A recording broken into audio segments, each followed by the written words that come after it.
Welcome to episode 58 of From the Shed End podcast with myself, TDOT, as always. Theo, how you doing? Yeah, not bad. Chelsea ruined the weekend for me, but pleased that Palace got a result against Arsenal yesterday, so can't complain too much. And it's Tuesday, one day closer to the weekend, so doing good. How are you doing? Yeah, not bad, not bad. I missed a lot. Missed all the game yesterday, the Palace Arsenal game. But Conor Gallagher doing the work that we should be doing. He's doing it for Chelsea. So no, I'm impressed. I was impressed with Crystal Palace from what I've read about them from yesterday. But overall, yeah, happy. Got the weekend out the system. Yeah, we'll talk about that in a minute. But yeah, I'm doing well. The sun is sort of shining here as well, which is making up for the bad weather we've had for the last 2 days. But yeah, as always, guys, you can follow us on our socials. So if you're watching on YouTube, you should be able to see them at the top of the screen now. But if you're on the audio version of the podcast, it's From the Shed End on Twitter and From the Shed End with underscores between each of the words on Instagram. And of course, you can subscribe to the YouTube channel as well. So we appreciate anyone who is already doing that. And of course, it's our birthdays, our 1 year anniversary of From the Shed End, literally, I think today, or it might be the 6th. I feel like it's I think we created. I think we're the fifth today. Fifth. We created our socials this day last year. We recorded our first episode post West Brom defeat on the 6th of April. That's so weird because I do. Yeah, that's true because it was literally after the 5-2. So it's literally come full circle. It's almost a belated birthday gift to us somehow. But yeah, let's get straight into it. We've mentioned it a few times already. Brentford 4-1. I did a match review. So if anyone who's listened to this, you'll probably have hopefully watched that on YouTube already. But Theo, just give me your thoughts on a game that should have been relatively easy for us in some aspects. But what was your thoughts on the game? There's a lot that maybe happened behind the scenes that we're not aware of. Tuchel's split from his wife maybe had an impact on him in a dressing room. His tactics, potentially, we don't know that for sure. But I don't think Tuchel got it right potentially on Saturday. I think the back four didn't work. We know that Alonso as left back, he's not as effective or as clinical as he is as a left wing back. Rudiger and Silva, they're world-class centre-backs, but they almost forgot how to defend on Saturday. And all 4 goals almost were carbon copies, on a counter-attack and just a simple pass, whether it was to Eriksen to, I think he's called Jan Velt, and they slotted it in. A lot of players that usually we can rely on were so poor. The defenders, like I mentioned, I don't think Ziyech was up to it on Saturday. Werner, again, very ineffective. Didn't really get into the game. It was a really, really tough game to watch from a Chelsea perspective, but one we just got to kind of accept and just say, okay, it was a blip. We hope it's a blip. Now we need to bounce back against Real Madrid. I mention it a lot, but almost a carbon copy of that West Brom game we had last season, straight after the international break. We got destroyed 5-2. Then we bounced back against Porto in Sevilla. We beat them 2-0. Got those 2 really important away goals to take to the second leg. And I think as well, that season we won under Conte, straight after the international break, we lost 2-1 at home to Crystal Palace, if I'm not mistaken. So it seems to have this March international break where we managed to build some momentum and form right before it. All of a sudden, those players maybe going to Brazil, going to the US, traveling across Europe, them coming back to Cobham. Maybe, I don't know if it's complacency, if it's fatigue, if it's, not training enough as a group again, but they almost seem to just get too complacent for that first game of the April period. And you can't get complacent in the Premier League because teams like West Brom, teams like Brentford will capitalise and, take advantage of it and get the 3 points like they did on Saturday. But no, credit to Brentford. They took their 4 chances and they were the better team on the evening. But just really disappointing to watch. Like I said, it's almost like we forgot how to defend and we weren't clinical enough with the chances that we did create. The only goal came from a Rudiger long-range rocket, which was coming. It was coming. Yeah, it's yeah. I mean, I agree with everything you said. I think it was definitely difficult to watch. You almost felt Brentford were going to score every time they attacked on the counter attack, or I think there was the odd time they did do the long ball, and it threw us off a little bit. And I do think going to a back four, I mean, I don't know. I mean, I'm in favour of it if you've got the right players to play in there, and I do think Alonso works better in a left wing back position as opposed to a left back. Isolates him being able to go forward as much. I potentially would put maybe Aspilicueta there, maybe put Reece James. I know he was on the bench, and I always say this. If you're fit enough to be on the bench, surely you're fit enough to start the game. Maybe Malang Sarr at left back. We've seen him do it before. Saul Niguez can play that role sometimes as well. So I just think, and it's not a criticism of Alonso, because I think we could pinpoint. You've just said Rudiger, Thiago Silva, Ziyech. They weren't at it on the day, so it's not to pinpoint Alonso. But I just think in that system, I don't think it works, and I don't know whether it was to match Brentford, whether it was to I think Real Madrid might play with a back four. I think so. Was it to sort of test a back four to see is that what he's? I don't know, and I think it's one of the first times under Thomas Tuchel that I really questioned his ideas, his tactics. He's still the man for the job for me. He's still the person that I want to see lead us to many trophies over the next couple of years. But Saturday, I did sit down and think he definitely got that wrong completely. It wasn't right, but it's difficult because I think the Rudiger goal, you kind of expect us to kick on from that. And I mean, it was a brilliant goal. It's one of the, like you said, how many years, how many seasons has he been trying that? He got it, and then it was just, I don't even think I finished celebrating. I think I was still celebrating the goal, sat back down, and then to see the goal go in. But it was defensively schoolboyish. It was very schoolboyish defensively. I put it down to a day off, a blip in the calendar. First defeat, I think, since Man City in the league, January. So, yeah, it seems bad on, the result is bad, but in terms of the form, in terms of how many losses, etc., is it really that bad? I don't think so in the grander scheme of things. You talk about West Brom, the 5-2. No one remembers that really, because we went on to win the Champions League. We got to the FA Cup final. We should have won that, by the way, but we got to the FA Cup final. We went on to win the Champions League. We then kick on and win the Club World Cup afterwards. So it hurts now, but if we go on to win some more silverware, is it really that bad that we lost to? And Brentford aren't a bad team. I think I think Tuchel didn't take them as serious as he should have done. I think you look at the team, Werner, who we know is out of form, hasn't really been doing it for Chelsea.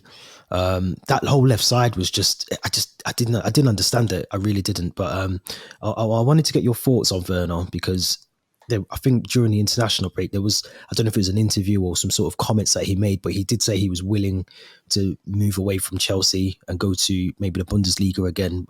What was your thoughts? Would you take a loss on Werner, which I think we would have to in terms of the fee that we'd get for him? Would you take a loss on Werner? I mean, firstly, I don't think it's surprising to hear comments like that he enjoys playing for the national team. I think Luke Shaw said something similar when it came to playing with England compared to Manchester United. You have these certain players that maybe when they get a break from club football and go back to their nation and they get to play with a manager who, values them. I'm sure Tuchel does value Werner, but maybe not as much as, I think it's, is it Hansi Flick? I think it is Hansi Flick.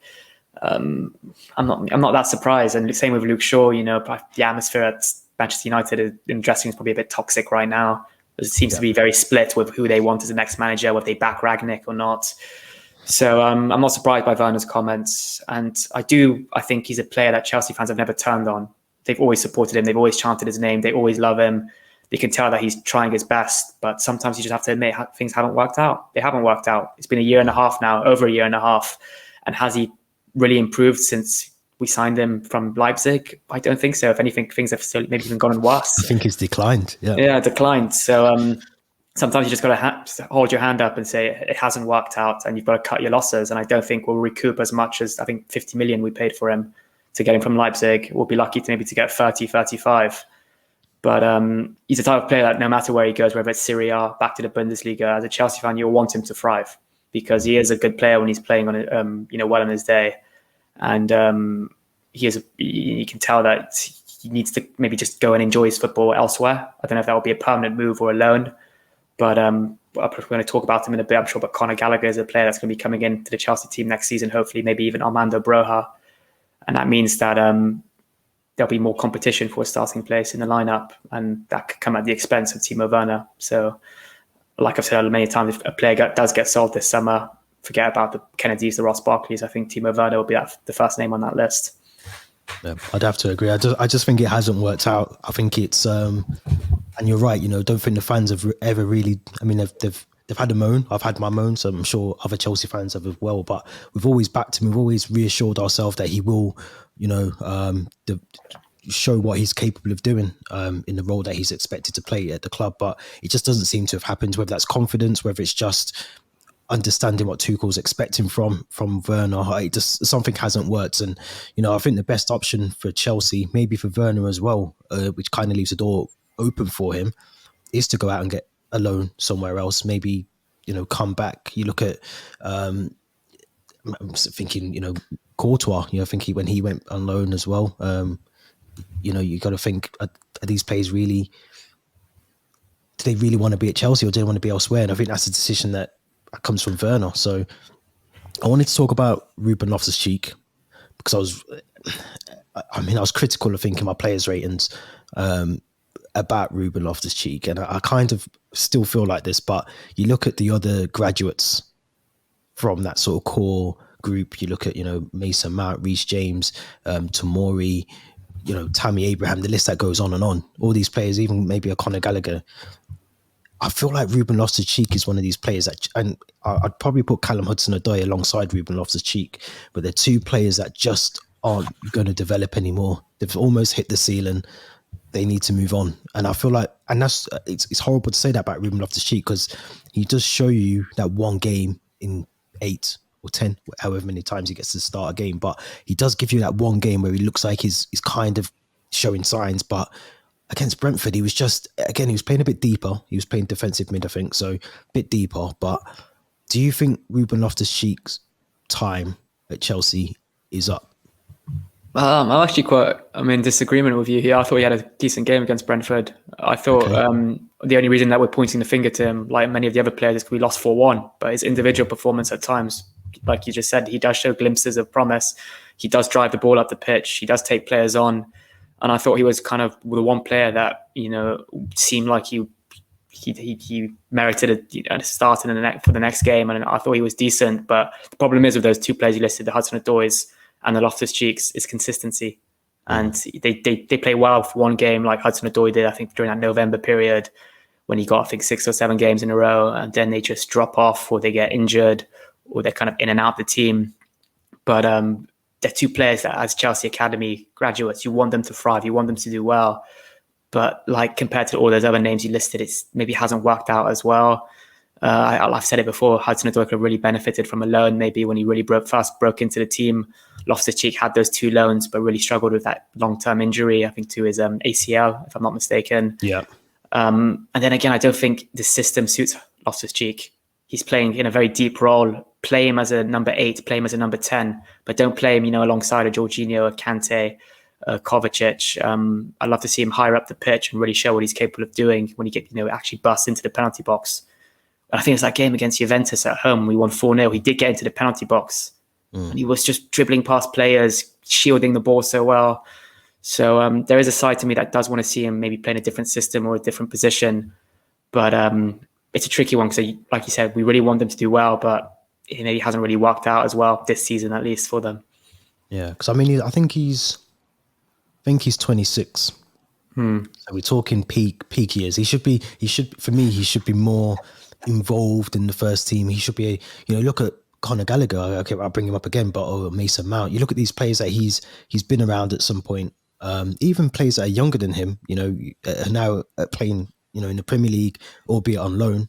But I just think, even in a system where he's further afield, he's further up the pitch, I don't know. I think for me, I've just come to the conclusion that when we see Ruben Loftus-Cheek play the way we did against, Juventus is a good example because I think he did do really well. I think he was one of the best players that night as well. He's got it in him, but I just don't know if he's able to do that consistently at Chelsea. And also as well, you don't want to lose out on another player. We mentioned Conor Gallagher. We've still got Billy Gilmore to think about, these sort of players that we want to see in the senior squad. We don't. Personally, for me, I wouldn't want to see Ruben Loftus-Cheek doing those sort of ad hoc, performances, coming in a game and then sitting out 3, 4, 5 games and then coming in, putting in a half-hearted performance, but then putting in another brilliant shift a few games later. You need that consistency, and if we're not getting that, I don't see his time at Chelsea anymore. I just think 26, he should be sort of at a level where, not that you're the first name on the team sheet, but at least in contention to be on the team sheet, and I just for him, and I think for him more than anything, I'd rather see him go elsewhere and get the best, a club get the best out of him. I just don't think we're doing that. Maybe you're right, maybe it is a system thing, but I just don't think we are, as Chelsea, getting the best out of Ruben Loftus-Cheek. And before you know it, he's going to be 30. Where's his career going to be? Is he still going to be coming off the bench and playing 20 minutes here, 15 minutes there, starting the odd game? Does he want that, or does he want to try and go down to the Championship for somewhere, do something there? I don't know, but I'm just. I'm gonna be selfish, because as things stand, we can't sign any players in the summer. We don't know if that's going to change anytime soon. We're going to want to build around this squad rather than get rid of 3 or 4 players and only be able to bring in players that have been out on loan or academy graduates. I wouldn't be surprised if Ross Barkley or Kennedy, and maybe we don't sign Sal, and maybe a player like Werner ends up leaving. But Loftus-Cheek is one of those players that we could really benefit from next season. If he does get that consistent game time I mentioned, he does play in that position that he favours. And next season is going to be as bad as this season. With the World Cup crammed in, in between that December period, injuries, congested fixtures, it's going to be bad. And we're going to need him for those League Cup fixtures, those Champions League group stage ones, and to come, play the odd game there and here. So I think it's a player that I'd like to see stay for one more season and just, like I said, be played in that favoured position, get that consistent game time. But at the same time, if we bring in someone like Gallagher, who'll be competing with Loftus-Cheek in that kind of position he plays, it does spell kind of curtains for him. So I'm very 50-50 about the Loftus-Cheek situation. We'll have to see. I mean, I get your point. I think, if we can't buy, then it does narrow and, minimize who you want to try and get rid of. And I do get that he's sort of a player that you want to play in the early stages in the Champions League or in the FA Cup, League Cup.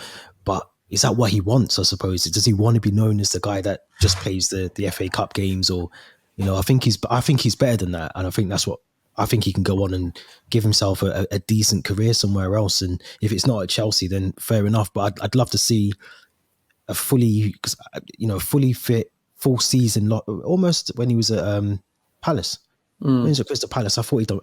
Was it Fulham? He went to Fulham as well. I thought he'd done okay, but I think Fulham was the wrong team, because I think they were kind of down and out anyway. Yeah, there was, it was probably the wrong time to go to Fulham. But when he was at Palace, he done well. He looked a more complete player for me. And I've said it countless times on this podcast. That Sarri season, when he was played in his preferred position, he excelled. I think he was our second highest goal scorer in the Europa League. I'm not. Don't quote me on that. He done well. But he did really well in the Euro. Yeah, he got a hat-trick against Bati Borisov. Yep. He scored some crackers against I think it was Brighton at home. He was a brilliant player. Scored against Cardiff away, and I think Sarri even wanted to take him to Lazio at one point. So I feel like he needs that kind of system, that manager that trusts him fully, and that preferred position for him to really excel, because he's more of a goal-scoring midfielder for me than a defensive midfielder. And right now, where Tuchel plays him, because of his build and his physique, he plays alongside a Jorginho, Kante, and Kovacic. But like I said, very 50-50 about the situation. We'll have to see. Yep, I agree. Let's move on to the race for top 4, which Arsenal done us a favour yesterday. Let's start with that one. Losing to Palace, but it's still tight. You look at. I'd go as far as maybe Wolves. You look at Wolves. I know they've played a game extra, 2 games extra than we have. But you look at Wolves, 8th to 3rd. It's too tight to call, in my opinion. What do you think? It's so tight. It really is tight. You start to look at game in hand, which teams play which teams. We still have to play Wolves at home, United away, West Ham at home, and Arsenal at home, which are 4 teams, in that bracket of teams you mentioned. So the results against those teams are going to be so important to us staying in the top 4. And when I say staying in the top 4, I want to say 3rd. The embarrassment on Twitter and amongst our friend groups, if a team like Tottenham or Arsenal finish above us, it'll be hard to take, really, really hard to take. So these teams are really breathing, behind, down our shoulders and our backs. So I think we just got to win our games. That's all we can do. And it didn't start off well on Saturday, but we've got Southampton away next Saturday, this Saturday at least, which is going to be a big one as well, to regain some momentum and bounce back from the Premier League defeat. But I'm nervous. I'm not going to lie, I am nervous. I have kind of would have loved to maybe have that extra 4 or 5 point cushion on Tottenham or Arsenal. But we made things hard for ourselves like we always have being Chelsea fans. So we're just going to have to win every single game, or try to win every single game, and get a couple of draws maybe against those teams that are hovering around us. But it's going to be tough. What are your thoughts? I think the same. I think you can only beat what's in front of you. I think there are some really tough games, not just for us. I think there's still a North London derby. I think that's on May the 12th now, so that's a big game. I think Arsenal's run is it's pretty bad. I think it's Arsenal Tottenham. I can't remember. One of them have got some tough fixtures in there as well.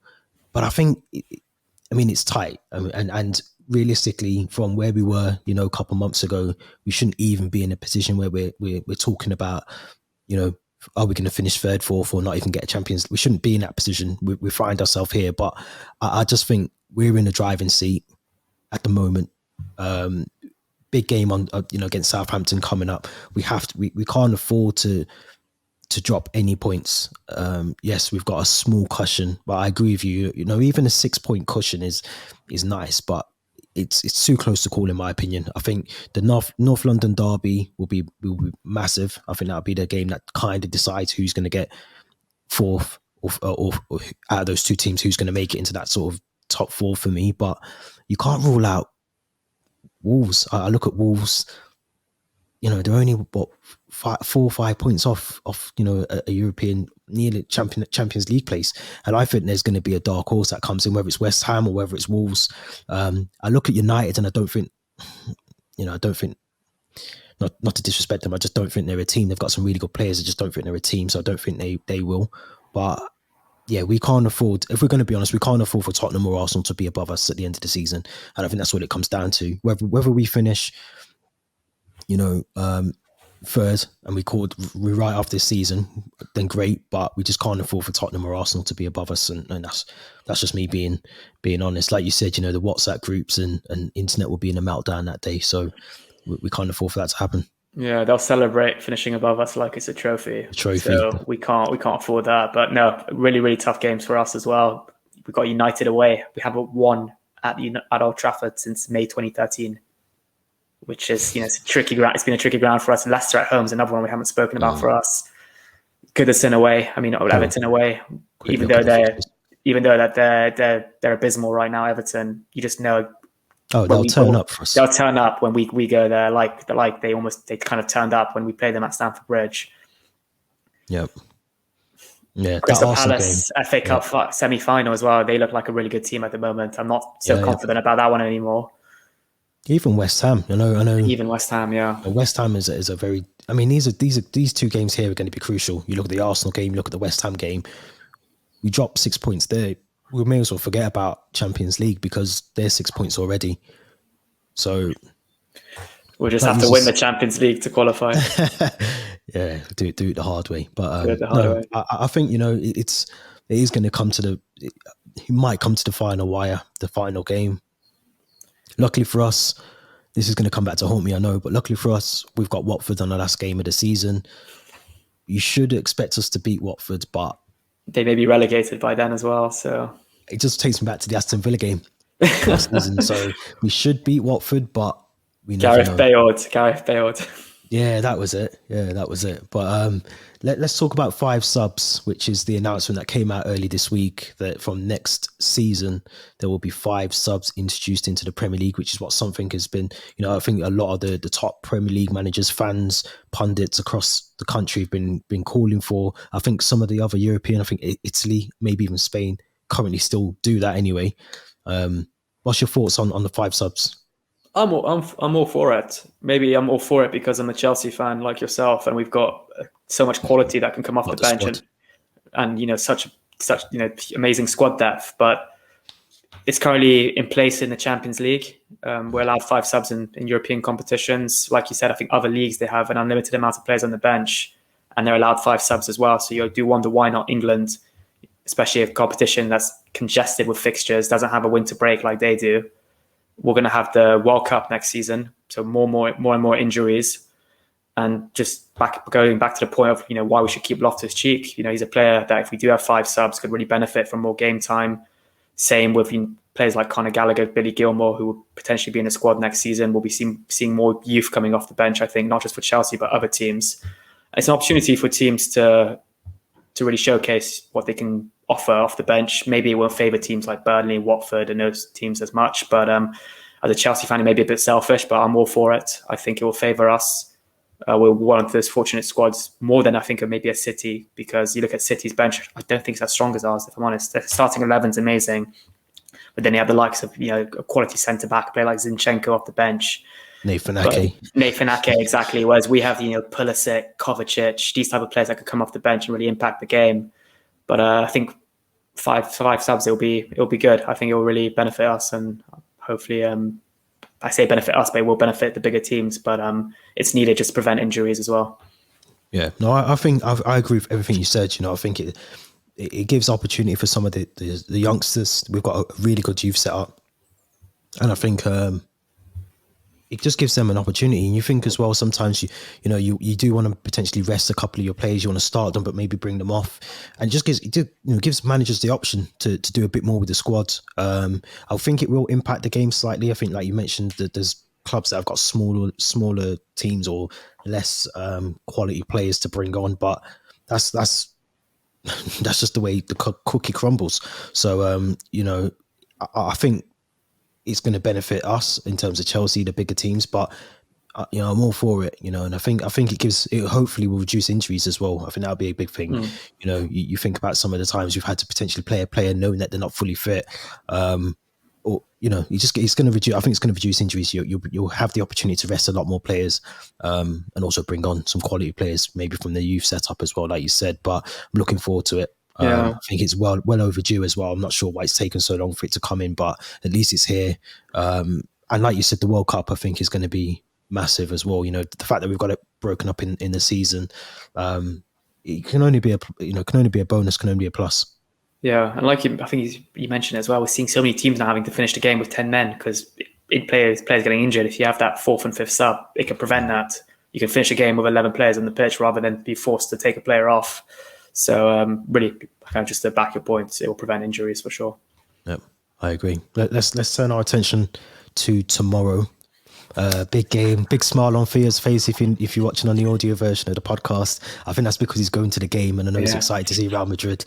But give me your initial thoughts. I've got my predicted lineup I want to quickly go through, but give me your initial thoughts on the game, and obviously being at Stamford Bridge to see Real Madrid. I'm so excited. I'm honestly so excited. I grew up watching Chelsea and Real Madrid. It's a very different Real Madrid team now, but the likes of Figo, Zidane, Ronaldo, original Roberto Ronaldo, Roberto Carlos, Casillas, who was an idol of mine. Yeah. And that's the original Galacticos. And I think I even said when we recorded the podcast in the preview of when we played them last season, I said this is the type of game I'd have dreamt to be at Stamford Bridge and watched. And this season I'm getting that opportunity. So I'm excited, but I'm also obviously nervous. They've got Benzema, who's back fit. Now he scored 2 at the weekend. But it's going to be one of those games that, the fans can really make the difference in it. This is why we're so fortunate to have, I say fortunate, but it makes sense for us to have our fans for the Champions League games. We should have never had that problem of not having fans attend games with the sanctions. But it'll be so important. No away goals as well. So we'll hopefully want to have a comfortable cushion to take with us to the Bernabeu, which is only next week. There's only 1 week between the 2 games, so we'll find out next Wednesday or next Tuesday evening who's the team that will be through, and I'll be on a plane, which is not what I want. I'm going to try to pay for Wi-Fi. I was about to say there'll be Wi-Fi. You'll be all right. I hope so. Or I'll pay for it if needed. But no, I'm really excited. But at the same time, I am nervous, and I'm quite excited to see your predicted 11. See if I'm in agreement. Yeah. I think, You know, I think one key thing, which I read this morning, is Carlo Ancelotti still hasn't tested negative for COVID, so Okay. he's currently not with the squad, but he's expected to take another PCR test. I think today or in the morning. I think I can't remember. It's going to take one in the next 24 hours, and hopefully meet up with the squad. But if he's not there, I do think that will play slightly into our favour. I think it will, you know, just not having a manager there can sometimes impact just how the team plays on the day.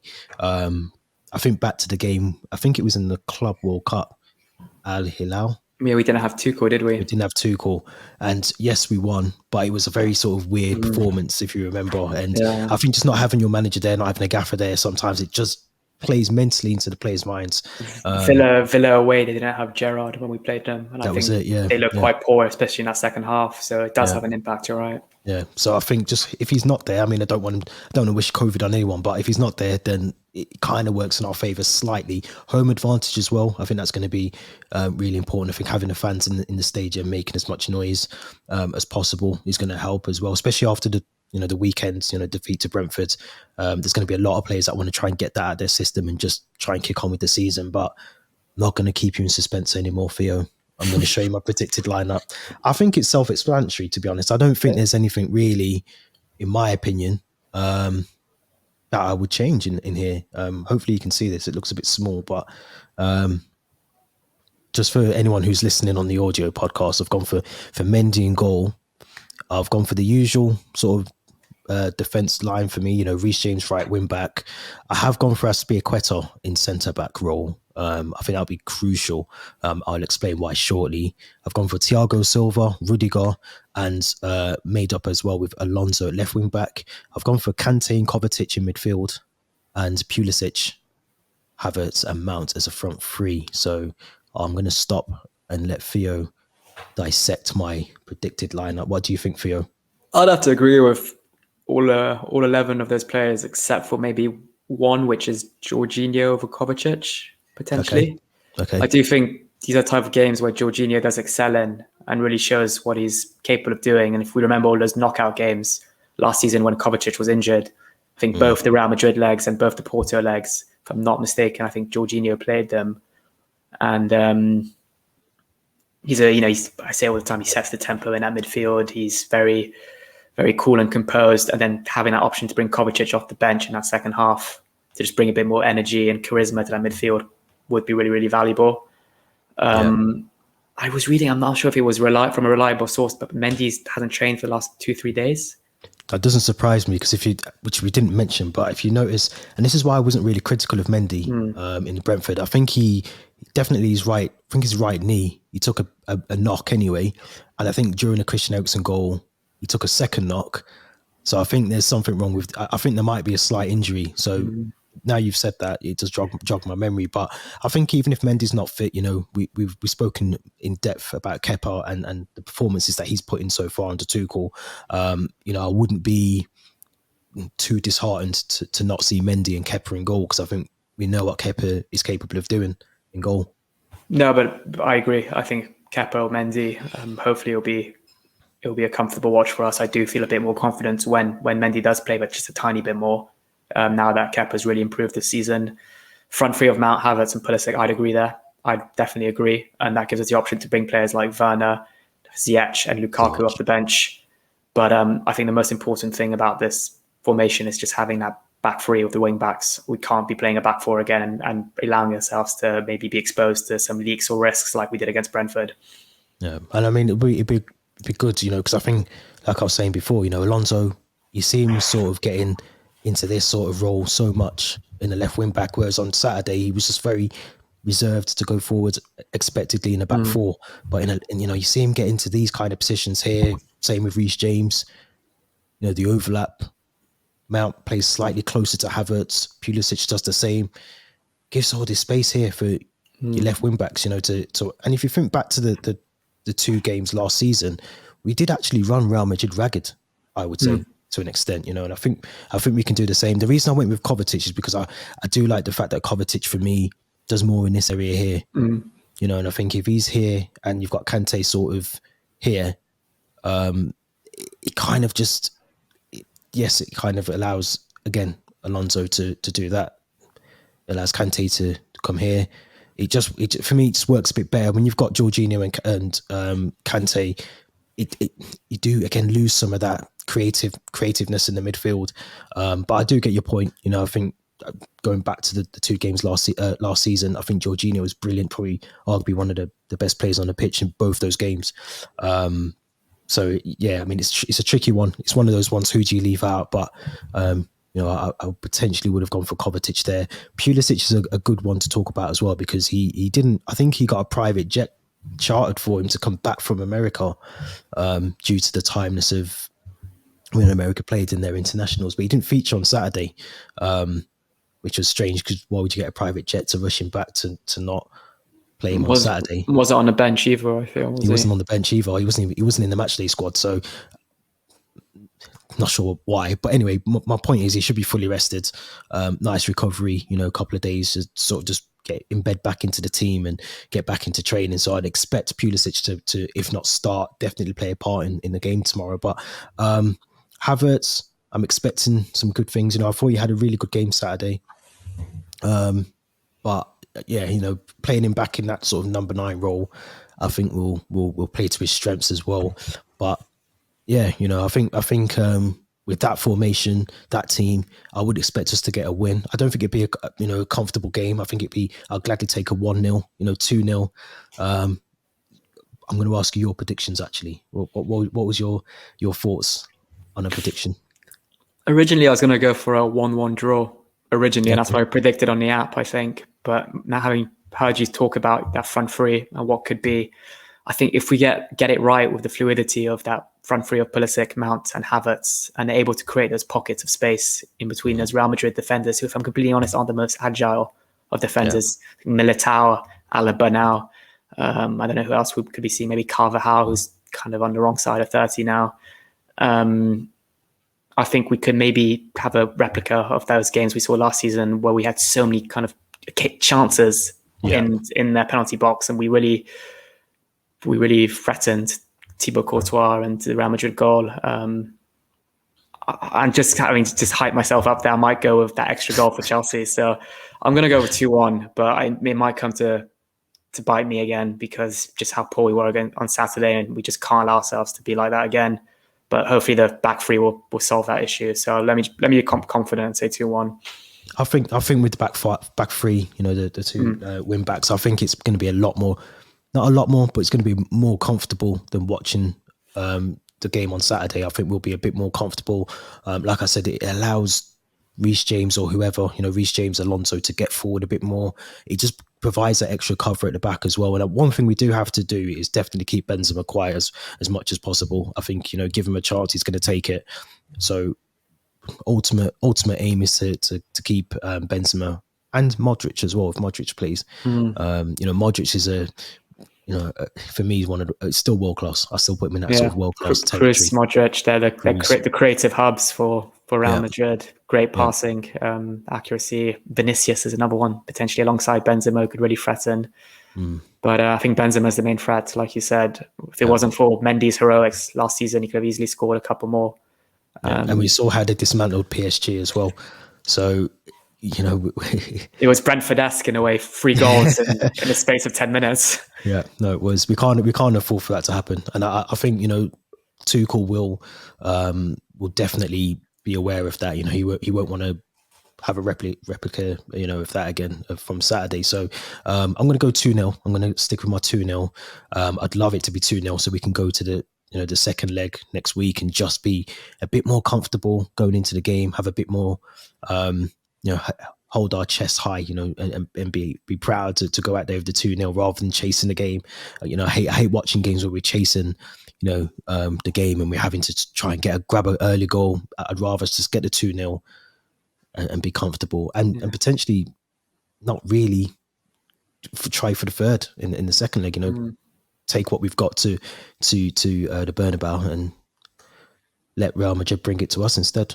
Yeah, and then we can focus on that semi-final against Palace, and I can have a comfortable plane journey, knowing we've got a 2-0 cushion as well.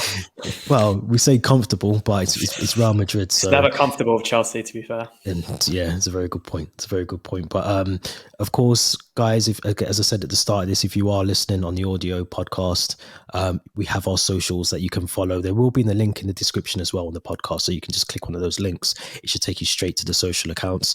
But if you haven't already, please subscribe to the channel. We appreciate everyone who has already done that as well. 5,000 followers on Instagram, 5,000 plus on Instagram.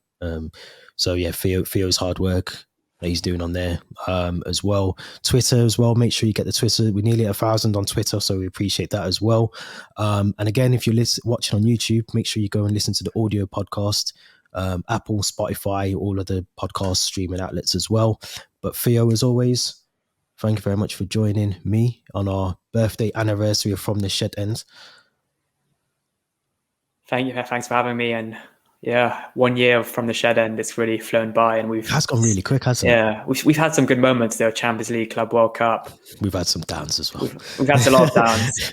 I think back to our Leicester episode where we had Jack from Leicester Fan TV on, and that was probably the worst one we've. Well, for me, it's one of the worst ones that I think I've done.